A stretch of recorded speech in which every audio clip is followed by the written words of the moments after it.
З раніцы сёння адбылася маштабная атака на вясну, я бы сказал, в основном у наших региональных отделениях пераходзілі ператрусы і в Магілёве, в Рэчыцы, в Мазыры, в Берасці, зараз ідзе в Віцебску.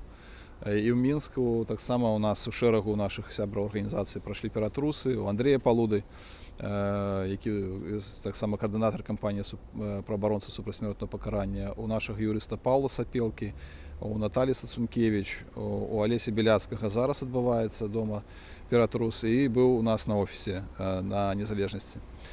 Вось. І таксама быў ператрус беларускай асацыяцыі журналістаў в офісе і дома у кіраўнікоў арганізацыі, у Андрэя Бастунца, у Олега Агеева, у Барыса Гарэцкага і у шэрагу журналістаў на рэгіёнах. Нам вядома пра затрыманне як мінімум 2 сябраў вясны, Зміцер Салаўёў затрыманы і Барыс Бухель зараз на допыце в следчым камітэце в Магілёве.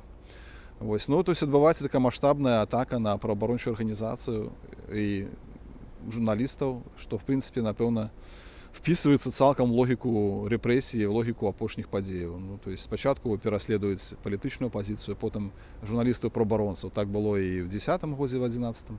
Так адбываецца і зараз. Вось. Ну, але мы будзем працягваць сваю дзейнасць і натуральна, што мы казалі і гаворым пра тое, што не мы выводзім людзей на вуліцы. Людзей на вуліцы выводзяць улады і всім вядомы персанаж, які всімі сваімі сінімі пальцамі трымаецца за ўладу. Мы толькі маем справу з наступствамі гэтага крызіса і дапамагаем тым, хто патрапіў пад рэпрэсіі, хто патрапіў пад каток уладаў. Гэта наша місія, гэта мы займаліся раней і займаемся все эти 25 гадоў.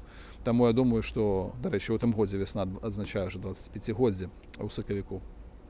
І то я думаю, што ніякія ціскі, ні рэпрэсіі нашу дзейнасць не спыняць.